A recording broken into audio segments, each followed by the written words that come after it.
तो जल्दी से आप अपनी बाइबल को खोलेंगे, पवित्र शास्त्र को, उत्पत्ति 17, जेनेसिस चैप्टर 17। फैक्ट कटाओ ਇਹਦਾ।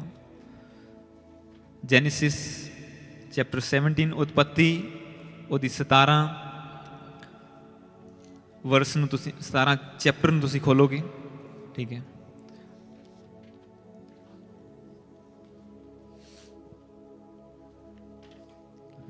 आज के वचन के द्वारा मैं आपको बताना चाहता हूं कि परमेश्वर का जो बदन, जो लहू हम कहते हैं, जो होली कम्युनियन हम लेते हैं, वो कितना जरूरी है, वो कहां तक हमें लीड करता है, कहां तक हमें इसकी वैल्यू क्या है।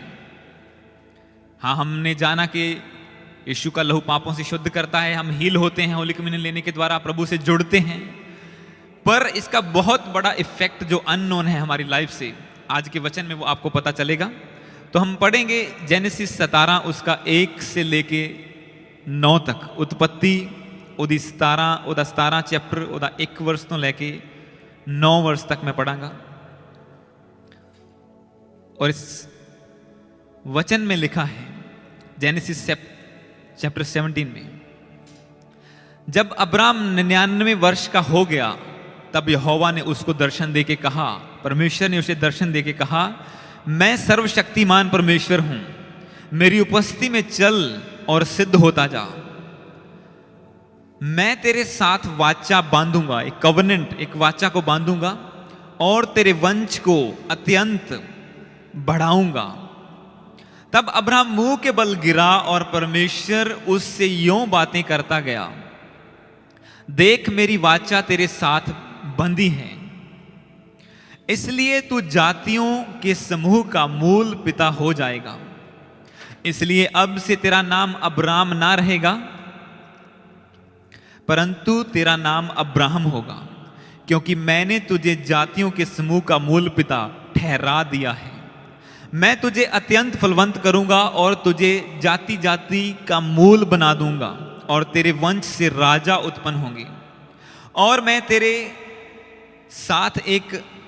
तेरे साथ और तेरे बाद पीढ़ी पीढ़ी तक तेरे वंशों के साथ इस आशय के युग युग की वाचा बांधता हूं कि मैं तेरा और तेरे बाद के तेरे वंश का, यानी कि तेरे बच्चों, तेरी जनरेशंस का परमेश्वर रहूंगा। मैं तुझको और तेरे बाद के वंश को भी यह सारा कनान देश जिसमें तू परदेशी होकर रहता है, इस रीति से दूंगा कि वह युग युग उनकी निज भूमि रहेगी और मैं उनका परमेश्वर रहूंगा। इस वचन में आप देखते हैं कि परमेश्वर ने, मैंने 8 तक पढ़ा, परमेश्वर अब्राहम के ऊपर अपने प्लान को जाहिर करता है, वो उससे बातें करता है रूबरू कि ये मेरा तेरे लिए प्लान है, तेरे साथ मेरी क्या है, ये वाचा। आज का वचन है द कवनेंट, वाचा। परमेश्वर ने कहा कि मैं तेरे साथ एक वाचा बांधूंगा, मैं तुझे बहुत बढ़ाऊंगा, I will greatly multiply you, English में लिखा कि तुझे अति महान करूंगा, तेरे वंश से राजा उत्पन्न होंगे, मैं तेरा परमेश्वर, तेरी जनरेशंस का परमेश्वर रहूंगा, और जैसे मैंने तुझे आशीष दी है, जो वर्ड बोले हैं, ये तेरी सारी जनरेशन तक ऐसे ही पूरे होते जाएंगे।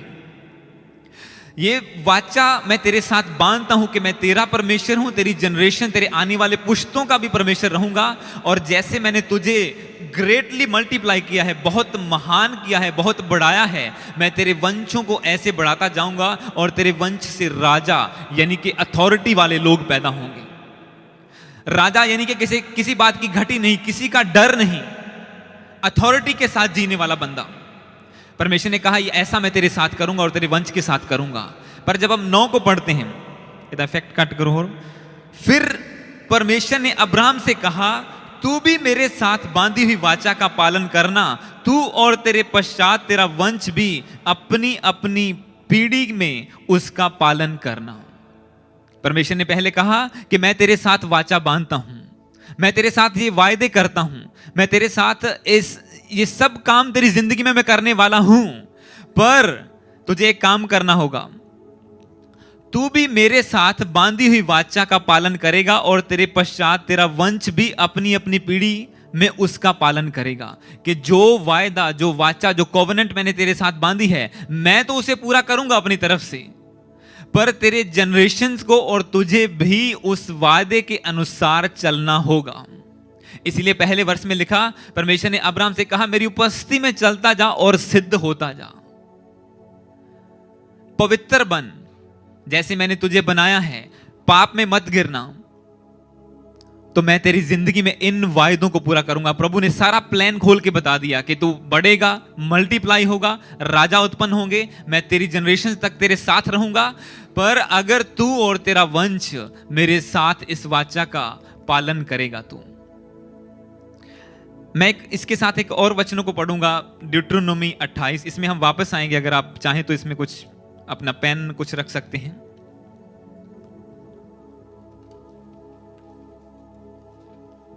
व्यवस्था पंजाबी दे विच अनमोल ज्यादा घट हो गया।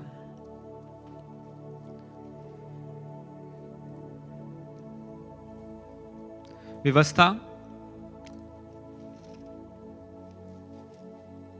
ड्यूटेरोनोमी होता 28। इस वचन दे विच ਅਸੀਂ ਦੇਖਾਂਗੇ ਕਿ ਕਿਹੜੇ-ਕਿਹੜੇ ਵਾਅਦੇ ਪ੍ਰੋमिसेस मैं थोड़े पढ़ांगा। ड्यूटेरोनोमी 28 या इसमें लिखा है, परमेश्वर ने उससे वाचा बांधी और वो वायदे क्या थे जनरेशन तक। प्रभु ने कहा, 28 की 1 से मैं पढ़ूंगा, 1 से लेके 13 तक, पर मैं शायद थोड़े पढ़ूंगा या 13 तक पढ़ देता हूं इसे जल्दी से। इसमें लिखा, यदि तू अपने परमेश्वर यहोवा की सब आज्ञाओं को जो मैं तुझे सुनाता हूं चौकसी से पूरी करने को चित्त लगाकर उसकी सुने, तो वह तुझे पृथ्वी की सब जातियों में श्रेष्ठ करेगा, सबसे ऊंचा करेगा पृथ्वी। और फिर अपने परमेश्वर यहोवा की सुनने के कारण ये सब आशीर्वाद तुझ पर होंगे। धन्य हो तू नगर में, धन्य हो तू खेत में। धन्य हो यानी कि धन्य मतलब ब्लेस्ड होगा तू अपने खेत में, अपने घर में, अपने नगर में। तेरी संतान, तेरी बच्चे ब्लेस्ड होंगे। तेरी भूमि यानी कि तेरी जमीन ब्लेस्ड होगी। तेरी गायें, बैल, बकरी जो भी तेरे पास होगा सब कुछ ब्लेस्ड होगा। धन्य होगी तेरी टोकरी यानी कि तेरा हैंडलिंग, तेरे कैरियर्स, सब चीजें तेरी टोकरी, तेरी कठौती, सब कुछ तेरा ब्लेस्ड होगा। तू अंदर आते समय, बाहर जाते समय ब्लेस्ड होगा। तू जहां जाएगा तो ब्लेस्ड होगा। यहोवा ऐसा करेगा कि तेरे शत्रु जो तुझ पर चढ़ाई करेंगे वे तुझ से हार जाएंगे। एक मार्ग से आएंगे पर 7 मार्गों से भाग जाएंगे। तेरे खत्तों और तेरे जितने कामों को तू हाथ लगाएगा उन सबों में परमेश्वर तुझे आशीष देगा। इसलिए जो देश तेरा परमेश्वर यहोवा तुझे देता है उसमें वह तुझे आशीष देगा। यदि तू अपने परमेश्वर की आज्ञाओं को मानते हुए उसके मार्गों पर चले तो वह अपनी शपथ के अनुसार तुझे अपनी पवित्र प्रजा करके स्थिर रखेगा। और पृथ्वी के देश देश के सब लोग यह देखकर कि तू यहोवा का कहलाता है तुझसे डर जाएंगे। और जिस देश के विषय यहोवा तेरे पूर्वजों से शपथ खाकर तुझे देने को कहा था उसमें वह तेरी संतान की और भूमि की उपज की और पशुओं की बढ़ती करके तेरी भलाई करेगा। यहोवा तेरे लिए अपने आकाश रूपी उत्तम भंडार खोलकर तेरी भूमि पर समय समय पर बारिश किया करेगा, मेंह बरसाया करेगा और तेरे सारे मार्गों पर आशीष देगा। और तू बहुतेरी जातियों को उधार देगा परंतु किसी से तुझे उधार लेना ना पड़ेगा। और यहोवा तुझको पूंछ नहीं तुझे सिर बनाएगा, तू नीचे नहीं तू ऊंचा होता रहेगा। हालेलुया। यह परमेश्वर का प्लान अब्राहम और उसकी जनरेशंस के लिए है जो हम पढ़ रहे हैं। उसने कहा कि मैं तेरे साथ एक वाचा बांधता हूं, इस वाचा को मैं कायम रखूंगा तेरे ऊपर, तेरी जनरेशंस के ऊपर। पर एक काम करना होगा जो उसकी लास्ट वर्स में हमने पढ़ा 9 में, और इसकी 28 की 1 में भी यही लिखा है, यदि तू अपने परमेश्वर यहोवा की सब आज्ञाएं जो मैं तुझे सुनाता हूं चौकसी करके पूरा करे तो वह तुझे पृथ्वी की सब जातियों में श्रेष्ठ करेगा। कि अगर तू परमेश्वर की आज्ञा मानेगा। 2 में लिखा, फिर तू अपने परमेश्वर यहोवा की सुनने के कारण and all this blessing shall come upon you and overtake you if you obey the voice of the Lord your God। English में बेहतर लिखा है कि ये सारी वस्तुएं तुझे ओवरटेक कर लेंगी। जैसे हम नए नियम में पढ़ते हैं कि धर्म और राज्य की खोज करो तो सारी वस्तुएं तुम्हें पीछे पड़ के मिलेंगी। पुराने नियम में भी लिखा कि अगर तू परमेश्वर की आवाज को सुनेगा, उसे फॉलो करेगा, उसके वचनों पर चलेगा, तो सारी चीजें तुझे ओवरटेक कर लेंगी। तुझे मांगना नहीं पड़ेगा उधार, तू उधार देने वाला होगा। तू नीचे नहीं तो ऊंचा होगा, तू पूछ नहीं तो सिर होगा। जहां तू हाथ लगाएगा, प्रभु कहता है मैं तुझे सफल करूंगा। ये वायदे पुराने नियम में उनकी जिंदगी में पूरे हुए। आज हम मनन करेंगे यीशु मसीह के लहू और बदन के ऊपर कि क्यों हम होली कम्युनियन लेते हैं, कहां वो हमें लीड करता है। जो चीजें मैं आपको सुना रहा हूं ये लिमिटेड हैं एक जनरेशन के लिए, अब्राहम और उसकी जनरेशन के लिए लिमिटेड है। इसका कुछ इफेक्ट जब हम परमेश्वर से वाचा बांधते हैं, प्रभु हमसे वाचा बांधता है, वायदा करता है और हम उसके अनुसार चलते हैं, उसका इतना बड़ा इफेक्ट हमारी लाइफ के ऊपर होता है, वो हमारी इमेजिनेशन से बाहर है। मैं कुछ चीजें आपको पुराने नियम से बताऊंगा। अगर आप उत्पत्ति उसकी 11 वर्ष को खोलेंगे, 11 चैप्टर को, हम सिर्फ 2-3 वचन पढ़ेंगे और बाकी मैं आपको एक्सप्लेन करूंगा। 11 की पूरा चैप्टर पढ़ने वाला है, पर मैं उसकी 31 और 32 को पढ़ूंगा। पर अगर आप घर जाके पढ़ना चाहें तो जेनेसिस 11 उसका पूरा, उत्पत्ति का सारा 11 पढ़ने वाला, पर 31 और 32 में पढ़ांगा। उत्पत्ति की 11 चैप्टर उसकी 31 और 32 आयत में लिखा है, तेरह अपने पुत्र अब्राम और अपने पोते लूत जो हरान का पुत्र था और अपनी बहू सारे जो अपने पुत्र अब्राम की पत्नी थी, जो उसके पुत्र अब्राम की पत्नी थी, इन सबों को लेकर कसदियों के ऊर नगर से निकलकर कनान देश जाने को चला, पर हरान नामक देश में पहुंचकर वहीं रहने लगा। 32 आयत जो इंपॉर्टेंट है, जब तेरे 205 वर्ष का हुआ तब वह हरान देश में मर गया। इंग्लिश में लिखा था, डेज ऑफ तेरे वर 205 years एंड तेरे डाइड इन हरान। जब 11 चैप्टर पूरे को आप पढ़ते हैं उसकी 10 वर्ष से लेके, तो वचन में जब आप 10 वर्ष से शुरू करते हैं, जो इंसान की उम्र थी वो 600 साल थी। जब परमेश्वर ने आदम को बनाया तो परमेश्वर ने कहा, अगर तू मेरी कमांडमेंट को ना तोड़ेगा तो मरेगा नहीं, अगर तू तोड़ेगा तो मर जाएगा। फिर भी वो इमीडिएटली नहीं मरा, वो 930 कुछ साल तक जिया, 930 साल तक उसकी उम्र हुई, वो जीता रहा। पर उसके बाद परमेश्वर ने कहा, अब मैं इंसान की उम्र को घटा दूंगा। इंसान की उम्र घटने लगी, वो घटती गई घटती गई घटती गई। एक टाइम आया जब वो घट के 600 साल रह गई। फिर उसके बाद अगले बंदे की 438 साल, 433 साल, 239 साल, फिर उसके अगले की 239, 230 साल और फिर 148 साल।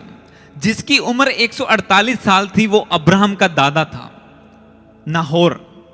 नाहोर की उम्र 148 साल लिखी है बाइबल में कि वो 140 ईयर्स का होके मर गया। पर उसका जो सन था, जो अब्राहम का पिता था, जिसके बारे में हमने पढ़ा है 13, जब इन चैप्टर्स को आप पढ़ते हैं, वर्सेस को, उसमें लिखा कि वो इतने साल का था, इतने साल का मर गया, उसके इतने साल में बेटा हुआ, वो इतने साल में मर गया।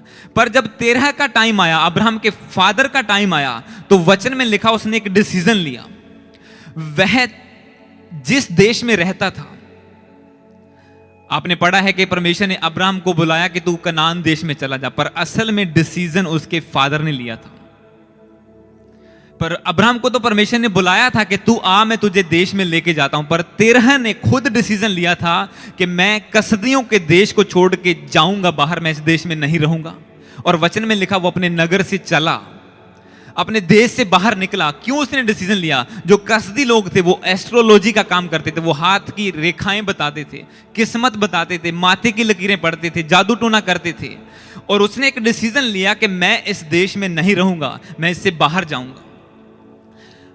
वो उस देश से निकला, पर उसका इफेक्ट उसकी जिंदगी में क्या आया? जो उम्र 148 साल थी उसके फादर की, उसकी उम्र उससे कम होनी चाहिए थी, 130, 35, 140। पर वचन में लिखा जैसे ही वो बाहर आया वहां से, वो 205 साल उम्र भोग के मरा, 205 ईयर्स। जबकि परमेश्वर ने कहा था अब उम्र घटेगी, घट घट के 120 की लिमिट तक जाएगी। पर जब एक बंदे ने डिसीजन लिया कि मैं इस पाप से बाहर जाऊंगा, इस जादू टोने से बाहर जाऊंगा, बेशक मुझे अपना देश ही छोड़ना पड़े, तो वो छोड़ के जब निकला तो उसकी उम्र बढ़ी, वो 205 साल का होके मरा। पर फिर भी वो एक वाचा में नहीं था, उसका खुद का डिसीजन था मैं जाऊंगा। पर जब वचन में लिखा वो घर से निकला, 31 को अगर हम दोबारा पढ़ें, इसमें लिखा तेरे अपने पुत्र अब्राम और पोते लूत को, जो हरान का पुत्र था, और अपनी बहू को लेकर, इन सबों को लेकर कसदियों के देश ऊर से निकल गया, कनान देश को जाने को चला, पर हरान देश में पहुंचकर वहीं रहने लगा। उसने डिसीजन तो लिया, पर वो डिसीजन मिडिल में अटक गया। वो घर से तो निकल गया, जैसे आज बहुत सारे क्रिश्चियन करते हैं, वो घर से तो निकल जाते हैं कि चलो यीशु मसीह के पीछे चलते हैं, पर बीच में अटक जाते हैं, फिर ना उधर के ना इधर के रहते हैं। तो कुछ असर तो होता है जिंदगी में, जब छोड़ा प्रभु के लिए कुछ, तो उसका रिजल्ट तो मिलेगा। बीमारी हील हो जाएगी, कुछ ना कुछ सॉल्यूशन हो जाएगा, कहीं फंसे थे वो निकल जाएंगे। पर जो ब्लेसिंग, जो वाचा परमेश्वर आपको देना चाहता है, वो बड़ी ब्लेसिंग, राजा होने वाली, वहां तक आप नहीं पहुंच पाते। इसलिए जब उसका फादर, उसके अब परमेश्वर ने देखा कि एक बंदे ने डिसीजन तो ले लिया, पर वे बीच में अटक गया, उसकी उम्र तो बढ़ गई, पर वो वाचा के देश में नहीं पहुंच पाया, वो आशीषें नहीं ले पाया जो परमेश्वर सोच के बैठा था। एक इंसान, वचन कहता है कि परमेश्वर की निगाह धरती के ऊपर लगी रहती है कि कोई धर्मी उसे मिले जिसे उठा के वो बढ़ाए और अपनी सामर्थ को प्रकट करे। और उसने देखा कि हां, एक बंदे ने डिसीजन लिया है कि अपना घर छोड़ेगा और मेरे पीछे चलेगा, पर वो बीच में अटक गया और परमेश्वर वो बड़े वायदे उससे नहीं कर पाया। इसीलिए जब 12 को हम पढ़ते हैं तो परमेश्वर, जब 12 चैप्टर शुरू होता है तो परमेश्वर ने कहा, अब्राहम अपने पिता के घराने को छोड़ और मेरे पीछे चल। फिर परमेश्वर की आवाज आई उसके लिए कि प्रभु ने कहा, तू मेरे अपने घराने को, अपने देश को, नगर को छोड़, जो कुछ तेरे पास है, मेरे पीछे चल, और मैं तुझे ये वायदे जो तेरे साथ किए हैं पूरा करूंगा। मैं तुझे जातियों का पिता बनाऊंगा, तुझे इतना बढ़ाऊंगा, कोई तेरे कंपटीशन में नहीं रहेगा, तू जातियों का पिता होगा, तेरे वंश से राजा उत्पन्न होंगे, तू उधार देने वाला होगा, मांगने वाला नहीं होगा, मैं सब कुछ करूंगा तेरे लिए, मेरी वाचा के अनुसार, अगर तू और तेरा वंश पालन करेगा तो। आपने देखा उसकी उम्र जो घटनी चाहिए थी डिसीजन लेने के बाद बढ़ी, पर उसके बाद भी अब्राहम की उम्र ड्रॉप नहीं हुई एकदम, वो 175 साल का होके मरा। पर मैं एक चीज आपको इसमें जो बताना चाहता हूं, अब्राहम से 2 जनरेशन पैदा हुई, आप जानते हैं। जब अब्राहम ने अपनी दासी से पुत्र को पैदा किया, इस्माइल को, तो उसने कहा कि शायद यही परमेश्वर की मर्जी है। पर परमेश्वर ने उससे दर्शन देके कहा कि ये मेरी वाचा का पुत्र नहीं है जो मैंने तुझसे वादा किया था। उसने कहा जो कवर्नेंट, जो वाचा मैंने तुझसे बांधा है, ये वो नहीं है। हां, मैं इसे ब्लेस करूंगा क्योंकि ये तेरा बेटा है, तुझसे पैदा हुआ है, पर ये वाचा वाला नहीं है जो मैंने तुझे किया था। जब आप आगे पढ़ते हैं, कुछ चैप्टर्स आगे जाते हैं, वचन में लिखा, जब जनरेशंस आगे चली, अब्राहम का पुत्र इश्माइल 137 साल का होके मर गया, 175 से 137 साल का। पर जब इजहाक बढ़ा, वो 180 साल का होके मरा, क्योंकि वो वाचा की संतान थी, वो परमेश्वर के साथ बंधे हुए एक कोवेनेंट, एक प्रॉमिस में पैदा हुआ था। इसीलिए उसकी उम्र अब्राहम से भी ज्यादा हुई, 175 से 180 चली गई, पर जो वाचा में नहीं था उसकी 137 रह गई। पर परमेश्वर ने ब्लेस किया दोनों जनरेशंस को। पर उसने कहा कि वाचा वाला ये है, इसकी उम्र मैं बढ़ाऊंगा। जब सारी धरती में पाप था, अब हम बंदे सोच सकते कि क्या सारी धरती में पाप छाया हुआ था, सारे लोग पाप में पड़े हुए थे। परमेश्वर ने कहा मैंने सब कुछ तबाही कर देना है, जल प्रलय आएगी, सब कुछ खत्म हो जाएगा। पर एक बंदे ने डिसीजन लिया जो धर्मी था कि मैं परमेश्वर की आवाज को सुन के चलूंगा। इसमें क्या लिखा, if you obey the voice of your God, अगर तो अपने परमेश्वर की आवाज को सुने, उसके अनुसार चले, तो ये सारे आशीर्वाद तेरी जिंदगी में पूरे होंगे। और एक नूह ने फैसला किया कि मैं परमेश्वर के साथ वफादारी में चलूंगा। जब सब लोगों की उम्र घट गई थी, नूह का पिता 777 साल का था, पर नूह 950 साल का होकर मरा था। कैसे? परमेश्वर के साथ वाचा में चलते हुए कि हां प्रभु, मैं तेरे साथ वफादार रहूंगा, मैं पाप में नहीं गिरूंगा। जो उम्र घटते घटते 77 ईयर रह गई उसके फादर की, लेमेक की, तो पर अब्राहम, जब नूह की बारी आई तो वो 950 साल का था। कुछ लोगों के तो इतने स्ट्रॉन्ग डिसीजन थे, उन्होंने अपना सेपरेट इतना कर लिया कि सब परमेश्वर ही मेरा सब कुछ है, मेरा सब कुछ मैं छोड़ दूंगा उसके लिए। हनोक, बाइबल में लिखा, वो मरा ही नहीं, वो जीवित उठा लिया गया। 369 साल का हुआ और उसके बाद उठा लिया परमेश्वर ने। उसने मृत्यु का स्वाद तक नहीं चखा, बाइबल कहती है, क्योंकि वो परमेश्वर के साथ इतना मिल गया था, इतना घुल गया था। पर फिर भी जो पॉइंट आज मैं आपको बताना चाहता हूं, जितने वायदे हुए, जितने प्रॉमिस किए परमेश्वर ने, सारे अब्राहम उसकी जनरेशंस के लिए किए। अब जो हम लोग थे, जो अन्य जाति लोग थे, ना तो वो इस्माइल की जनरेशन में आते हैं और ना वो इसहाक की जनरेशन में आते हैं। वो अब्राहम की जनरेशन में नहीं आते और ना ही इन वायदों के वो हकदार हैं। एक वचन को हम पढ़ेंगे जो लास्ट ही वचन है, इफिजियंस इंग्लिश में और पंजाबी दे विच अफसियां, ओदा चैप्टर 2 वर्स 12 तो लेके 19 तक।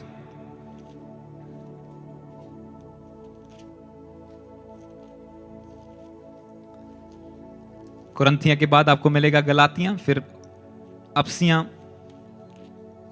इफिजियंस चैप्टर 2 वर्स 12 से लेके 19 तक, ये आज का हमारा पॉइंट, जो मेन पॉइंट है, जो फोकस पॉइंट है, जो वचन मैं आपके सामने पढ़ने जा रहा हूं। अफसियां 2 उसकी 12 से लेके 19 तक मैं पढ़ूंगा। पहले वर्ष में आपको पता चल जाएगा। वचन में लिखा, तुम लोग उस समय मसीह से अलग, यानी कि परमेश्वर से अलग, और इज़राइल की प्रजा के पद से अलग किए हुए और प्रतिज्ञा की वाचाओं के भागी ना थे, और ना आशाहीन, और आशाहीन इस जगत में ईश्वर रहित थे। इंग्लिश में लिखा, remember that you were at the time separated from Christ, alienated from the Commonwealth of Israel and strangers to the covenants of promise, having no hope and without God in the world। वचन में लिखा कि तुम लोग बिना आशा के थे। मैं पढ़ देता हूं पूरा इसको। इसमें लिखा कि तुम लोग परमेश्वर से दूर थे। जो उस जनरेशन में नहीं पैदा हुए, वो परमेश्वर से दूर थे, वाचाओं के हकदार नहीं थे और परमेश्वर को जानते तक नहीं थे। तो वचन में यह कहता है कि तुम जगत में ईश्वर रहित थे। You had actually no God, you were without God in the world. तुम्हारा कोई परमेश्वर नहीं था। पर 13 में लिखा, पर अब मसीह यीशु में जो पहले दूर थे, मसीह के लहू के द्वारा निकट हो गए हो, क्योंकि वही हमारा मेल, जिसने दोनों को एक कर लिया और अलग करने वाली दीवार को बीच में से ढा दिया, और अपने शरीर में बैर अर्थात व्यवस्था, जिसकी आज्ञाएं विधियों की रीति पर थी, मिटा दिया, और दोनों को अपने में एक नया मनुष्य पैदा कर लिया, करके मेल गिरा दिया, और क्रूस पर बैर को नाश करके अब इनके द्वारा दोनों को एक देह बनाकर परमेश्वर से मिलाए। उसने आकर तुम्हें जो दूर थे और उन्हें जो निकट थे, दोनों को मेल मिलाप का सुसमाचार सुनाया, क्योंकि उसी के द्वारा हम दोनों की एक आत्मा में पिता के साथ पहुंच होती है। इसलिए अब तुम विदेशी और मुसाफिर नहीं रहे, परंतु पवित्र लोगों के संगी, स्वदेशी और परमेश्वर के घराने के हो गए हो।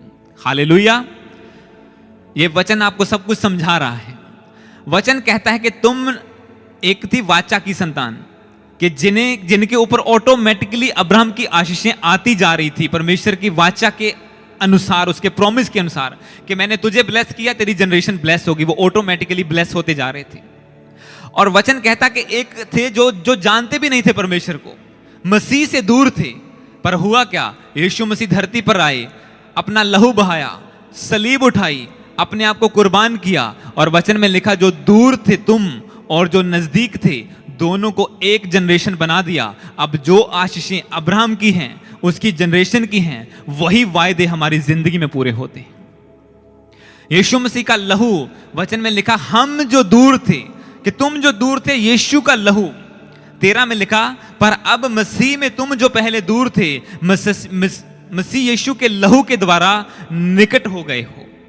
But now in Christ Jesus you were once far off, have been brought near by the blood of Jesus Christ. कि तुम्हारे ऊपर जितनी मर्जी बाइबल पढ़ लेते कि प्रभु तूने ये वायदा किया है, ये वायदा किया है, तेरे वचन में ये लिखा है, तू मांगने वाला नहीं देने वाला बनाएगा, तू पूछ नहीं सर बनाएगा, ऊंचा करेगा, कोई प्रॉमिस पूरा नहीं होगा। जब तक आप बैप्टाइज होके यीशु के लहू के, उसके कुर्बानी को एक्सेप्ट करके कि उसके ब्लड के थ्रू मैं इस जनरेशन में शामिल होता हूं, बैप्टाइज होके उसे उद्धारकर्ता ग्रहण करके आप एक कॉवेनेंट में नहीं आते। क्योंकि आज मैं इस वचन को पूरा नहीं कर पाऊंगा, ये लंबा हो जाएगा, तो इसे मैं आधा अगले संडे फिर होली कम्युनियन होगा और इस वचन को मैं कंटिन्यू करूंगा। पर आज जो मैं आपको बताना चाहता हूं कि परमेश्वर का वचन कहता है कि हम जानते भी नहीं थे। हम जितना मर्जी पुराना नियम पढ़ लेते, रट्टा लगा देते, प्रिंट करके दीवार पे लगा देते कि हां तेरे वचन में ये लिखा है, पूरा कर। पर वचन कहता है तुम प्रतिज्ञाओं के अधिकारी नहीं थे, ये तुम्हारी जिंदगी में पूरी होने वाले नहीं थी। पर एक काम हुआ कि यीशु मसीह आया, उसने अपने लहू को बहाया, कुर्बान हुआ, और जो जितने नजदीक थे जितने दूर थे दोनों को एक बना के परमेश्वर के सामने समर्पित कर दिया कि अब तुम भी सेम कॉवेनेंट के नीचे आ चुके हो। उस जनरेशन के अंडर तुम भी आ चुके हो। जब तक हम प्रभु को ग्रहण नहीं करते, हम उस कॉवेनेंट के नीचे नहीं आते, वाचा के नीचे नहीं आते, तब तक हम उन आशीषों के हकदार नहीं बनते। अब हुआ क्या, जो मैंने आपको शुरू में वचन पढ़ा कि परमेश्वर ने कहा अब्राहम तो अपने घराने को छोड़ और मेरे पीछे चल। आज भी वही इफेक्ट होता है। जब आप फैसला करते हैं कि मैं प्रभु यीशु मसीह को फॉलो करूंगा, आपके दोस्त आपके दुश्मन बन जाते हैं, आपके रिश्तेदार आपको छोड़ देते हैं। यही उसके साथ हुआ। वो सारा घराना छोड़ के उसे आना पड़ा। उसने एक को साथ लिया था, बाद में वो भी छोड़ गया कि लूत को मैं अपने भतीजे से प्यार करता हूं, मैं इसे साथ में लूंगा। एक टाइम आया वो बोलता है मैं भी जा रहा हूं। जब आप सेपरेट होंगे, एक फैसला करेंगे कि मैं प्रभु के पीछे चलूंगा, तो परमेश्वर आपको इन वाचाओं से, जब आप असलियत को जान गए कि इतने बड़े प्रॉमिस तभी पूरे होंगे अगर मैं प्रभु को फॉलो करूंगा। प्रभु को फॉलो करूंगा, ये प्रॉब्लम आएगी, दोस्त विरोध करेंगे, वो दुश्मन हो जाएंगे, वो मेरा विरोध करेंगे, घर वाले, यहां तक कि फैमिली तक भी लोगों को छोड़ जाती है। मेरा एक दोस्त, जब मैं 2019 में इंडिया गया, चर्च में मेरा एक फ्रेंड बना ऐसी, मैंने उसे कहा तो यहीं इसी गांव में रहता है जहां पे चर्च लगती है? कहता हाँ हमारा घर पास में ही है, मैं नजदीक रहता हूं। तो मैंने कहा तेरा अच्छा है, तू तो चल के आ जाता। बोला हाँ। बोला लेकिन मैं अपने ससुराल के घरों में, अपने इन-लॉज के घर में रहता हूं। मैं बोला क्या हुआ? बोला जब मैंने फैसला किया मैं प्रभु के पीछे चलूंगा, मेरे घर वालों ने मुझे घर से निकाल दिया। अब मैं अपने ससुराल में रहता हूं, पर परमेश्वर ने मुझे ब्लेस किया है और आज वो फॉरेन में है, वो ब्लेस है। क्योंकि परमेश्वर कहता है तू छोड़ेगा, वाचा तेरे ऊपर पूरा होगी, मैं तुझे छोड़ूंगा नहीं। अगर तू छोड़ देगा और वो भी आएंगे, कहता है तू बच, तेरा घराना बचाया जाएगा। जो तू मेरे लिए छोड़ेगा वो तेरे पीछे पड़ के मिलेगा, और वो भी आएंगे। वो ऐसा नहीं कि, पर एक टाइम होता है जब आपको डिसीजन का टाइम होता है। अब्राहम के पिता के लिए इंसान आसान नहीं था कि जिस देश में वो जनरेशन से रह रहा है उसे छोड़ के, सब लोगों को छोड़ के एक फैसला करे कि मैं यहां से बाहर जाऊंगा। पर उसने छोड़ा, उसकी उम्र बढ़ी और उसके बाद परमेश्वर की निगाह उस पर पड़ी और उसके साथ तो वाचा नहीं बंधी क्योंकि वो मर गया। पर अब्राहम जब बड़ा हुआ, परमेश्वर ने कहा तेरे साथ मैं वाचा बांधता हूं, और आज तक उसकी वाचा सारी जनरेशन तक चलती है। एक बंदे के फैसले की वजह से। सोचो वो भी कसदियों के देश में पड़ा रहता, हाथों की लकीरों पर देखता रहता कि पता नहीं किस्मत में क्या लिखा है, कौन सी रेखा किधर को जाती है, और कुछ ना बनता। पर वो रेखाओं को उसने छोड़ा, लकीरों को छोड़ा और चल पड़ा परमेश्वर की ओर। और जब फैसला किया, एक बड़ी वाचा का वो हकदार हुआ, एक बड़े वायदे उसने अपनी जिंदगी में लिए। और आज भी जब हम फैसला करते हैं तो प्रभु कहता है कि ऐसा कोई भी नहीं जो मेरे लिए अपने घर को, बार को छोड़ दे, अपने खेतों को छोड़ दे और 100 गुना प्रतिफल ना पाए। वो देगा आपको, क्योंकि आज भी वो प्रॉमिस आपकी जिंदगी में पूरे होते हैं जब आप फैसला करते हैं तो। पर अगर आप भी चुप करके बैठे रहेंगे, नहीं यार विरोध होने लग गया, चर्च जाना छड्डो खेड़ा, तो फिर कुछ नहीं होगा। फिर आधे में लटक जाएंगे आप। एक फैसला तो किया था, घर से निकले तो थे, पर कनान नहीं पहुंचे। पर जो निकला, परमेश्वर ने उसे पहुंचाया भी और उसकी जनरेशन को भी ब्लेस किया। और आज भी वही चाहता है कि आप और आपकी जनरेशन ब्लेस हो। आप इस ब्लड और इस जो होली कम्युनियन आज आप लेने जा रहे हैं, प्रभु भोज, आज आप दिल से इसका धन्यवाद करके इसे लेंगे, क्योंकि ये आपको कहां तक पहुंचाता है। आप सोचो, बिना इसके हम परमेश्वर को जानते तक भी नहीं थे। रगड़ते रहते मत्थे इधर उधर और कुछ ना होता। वाचाएं, वादे तो दूर की बात है, प्रॉमिस तो दूर की बात है, पूंछ और सिर और ब्लेसिंग तो दूर की बात है, परमेश्वर को जान तक नहीं पाते अगर यीशु मसीह ना आता और हमारे लिए रास्ते को ना खोलता तो। इसीलिए मैंने जरूरी समझा कि आज आपको वचन पहले सुनाऊं और इसका सेकंड पार्ट अगले संडे हम करेंगे। और भी बहुत कुछ है, मैंने स्किप किया इसमें कुछ, और उसको मैं अगले संडे आपको सुनाऊंगा। आज हम होली कम्युनियन लेंगे। God bless you, Prabhu bless करे आपको। आइए सब लोग अपनी जगह पे खड़े होंगे और